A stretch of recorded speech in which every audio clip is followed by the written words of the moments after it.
Hola, ¿cómo estás? Yo soy Felipe Carrillo y en esta oportunidad vamos a hablar acerca del átomo y la electricidad. Muy bien, toda la materia, todos los elementos están compuestos por átomos, ya sea que se encuentren en estado sólido, líquido o gaseoso, ¿verdad? Todos los elementos están compuestos, como ya te dije, por átomos, aunque estén en estado gaseoso, líquido o estado sólido. Así que ya sea que veamos rocas, agua, nubes, todo está compuesto por átomos. Ahora bien, si toda la materia tiene átomos, ¿por qué algunos materiales no conducen electricidad? Hay materiales aislantes como el caucho, ¿verdad? El plástico, son materiales que no conducen electricidad y sin embargo están compuestos por átomos. También tenemos materiales conductores, materiales que sí conducen electricidad, como lo es el oro, la plata, el hierro, el acero, el aluminio y por supuesto también el cobre, que es con lo que está compuesto todos los conductores y cables que se encuentran en nuestras instalaciones eléctricas. Bueno, entonces, para entender esto, ¿cómo sería? Bien, el átomo, aquí como lo ves, está representado de esta manera. Es una forma de hacer que podamos explicarlo, ¿verdad? Está compuesto por un núcleo. Es uno de los elementos más pequeños que hay en la materia. Entonces, tiene un núcleo en el cual están alojados protones, neutrones, y en su alrededor de ese núcleo, en una órbita, se encuentran los electrones. Estos electrones son de carga negativa y los protones son de carga positiva. Los neutrones, pues, son de carga neutra, ¿verdad? Y de acuerdo a la ley de las cargas eléctricas, todos los elementos de carga positiva se atraen con los elementos de carga negativa. Si son del mismo signo, de la misma carga, si son positivos los dos, pues no se atraerían, ¿verdad? Porque son cargas electroestáticas. Aquí podemos ver, por ejemplo, dos unidades positivas, pues se repelen porque son cargas iguales. Dos unidades negativas también se repelen porque también son cargas iguales. Pero las cargas diferentes, esas se atraen. De ese modo, la carga positiva se va a repeler con otra carga positiva. Y lo mismo pasaría con una carga negativa, ¿verdad? También se repelen. Pero si fueran una carga positiva y una carga negativa, se atraen, se atraerían. Entonces, aquí tenemos actividad. Veamos cómo sería en una ilustración mínima, pequeña, sencilla. Un átomo que tiene un protón, un neutrón y un electrón. Entonces, como ya vimos que las cargas positivas y las negativas se atraen, es el protón desde el núcleo del átomo va a tratar de atraer, o más bien, trata de atraer al electrón, que es carga negativa, todo el tiempo, ¿verdad? Bueno, y aquí lo podría traer. Bueno, lo que pasa es de que el electrón se está moviendo constantemente a una velocidad que le permite no ser atraído por el protón. De hecho, si lo atrae, ahí hay una fuerza tremenda que se está dando, pero por el hecho de que el electrón, que es carga negativa, está girando alrededor del núcleo, pues no lo puede jalar el protón, a pesar de que el protón es más pequeño que el electrón, pero tiene más masa. Por eso es que sería imposible desplazar al protón del núcleo del átomo.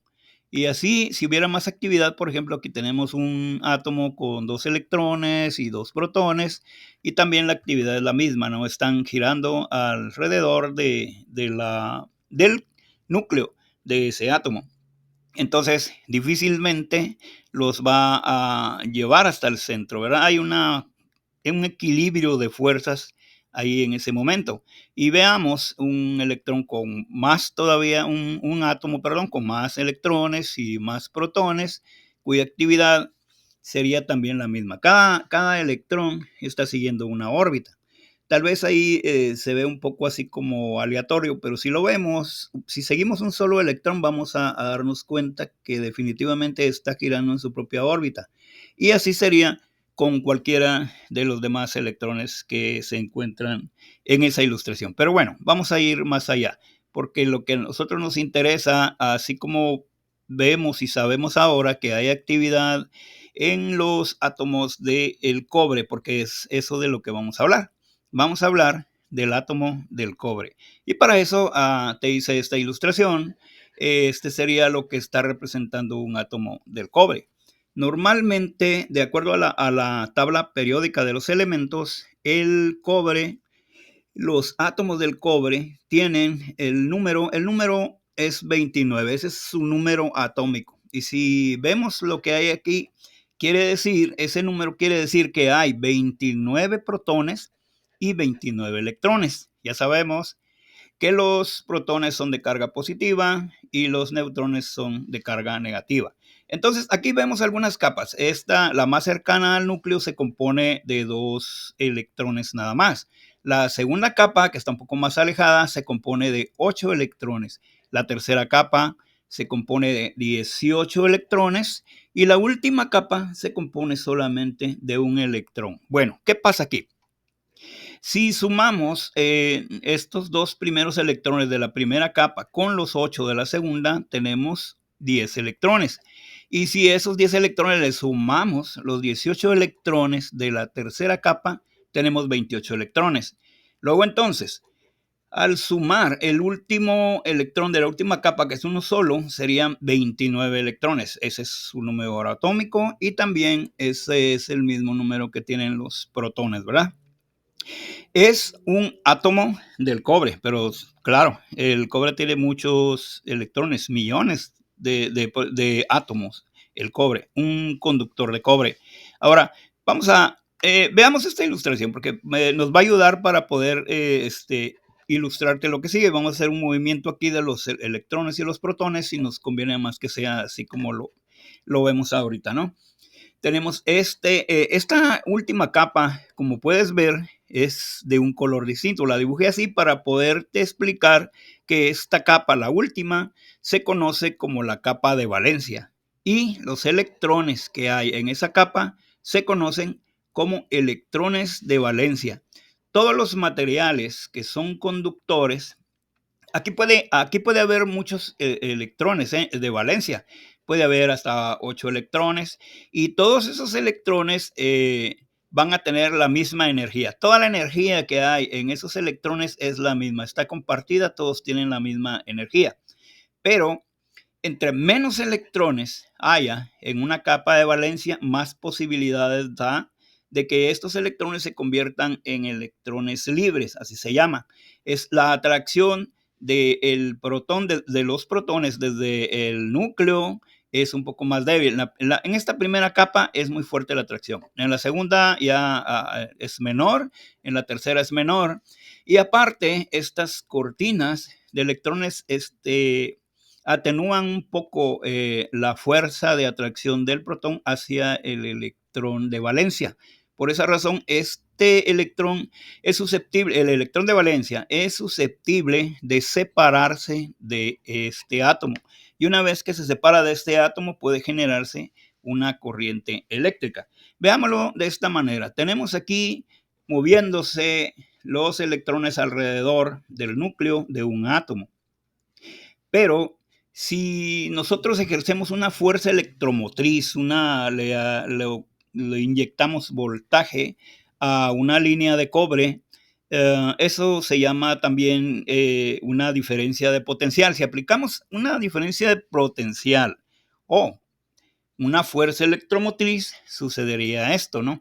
El electrón saldría desplazado y cambiaría de átomo y así cada electrón va a ir cambiando de átomo de acuerdo a conforme esa fuerza electromotriz se mantenga. Ahora bien, mira, aquí tenemos la ilustración de dos átomos.